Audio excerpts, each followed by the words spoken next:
And I think it's very important to note, a lot of people were just saying how you've brought them together after a very long time. And I think that's what stands out, just being the peacemaker that you are, just bringing everybody in this house. I mean, look at that table over there. Don't you just want to laugh?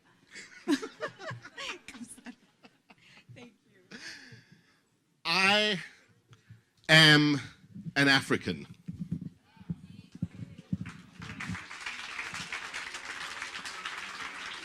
I owe my being to the hills and the valleys, the mountains and the glades, the rivers, the deserts, the trees, the flowers, the seas, and the ever-changing seasons that define the face of our native land.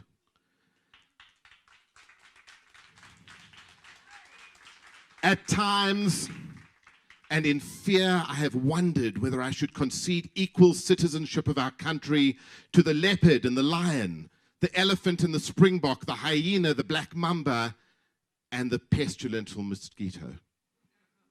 A human presence among all of these, a feature on the face of our native land thus defined.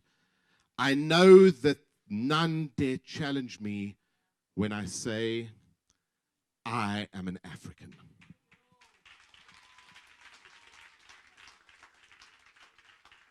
The Constitution which we celebrate constitutes an unequivocal statement that we refer to accept that our Africanness shall not be defined by our race, our color, our gender, or our historical origins.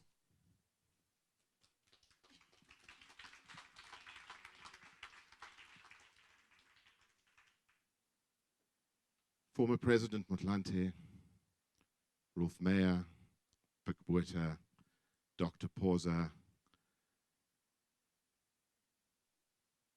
all distinguished guests, it is such a privilege and an honor to be able to host you here tonight. What an opportunity to celebrate 22 years of democracy. An opportunity to celebrate the 20th year of bringing into law our Constitution.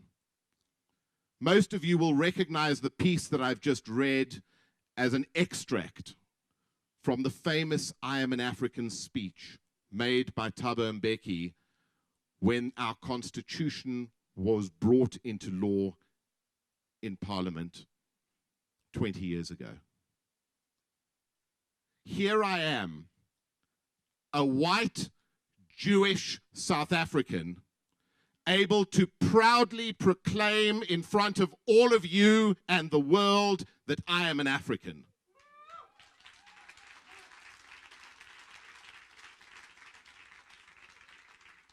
And if you look at where we have come from, if you look at the trauma that we have suffered, if you look at the work that has been done to bring us where we are today, you all have to agree with me, we have a lot more to celebrate than we have to despair about.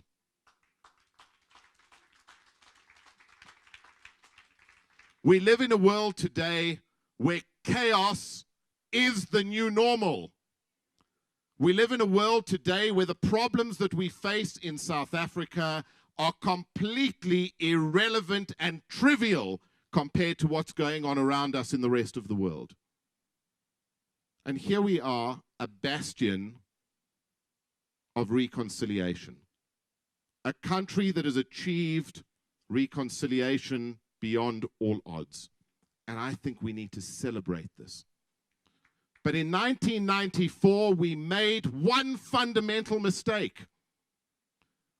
In 1994, we declared that the struggle was over. And nothing could have been further from the truth.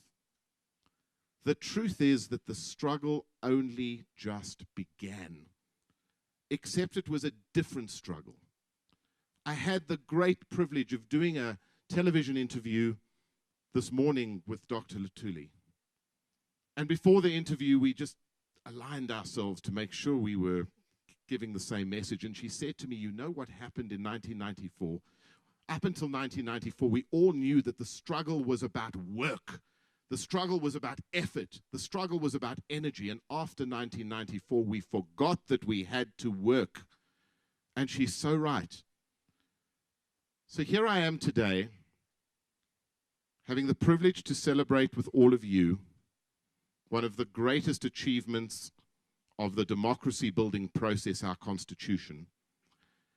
And we have to reflect on where we've been, where we've come from, where we are today.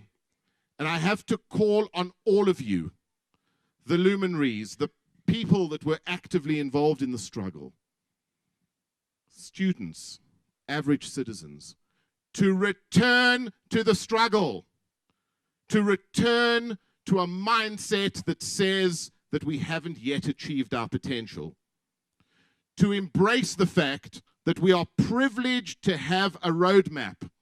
The work that Rolf and Matthews and all of the rest of you who are involved in our constitution building process have done is to give us a roadmap, to give us a direction, to give us context. And it is now up to the next generation of South Africans to embrace that context and to take us to our potential.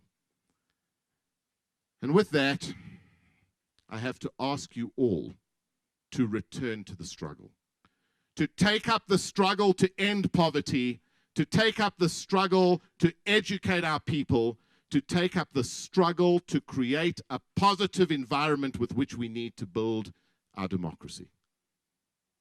So in conclusion, I have one thing to say.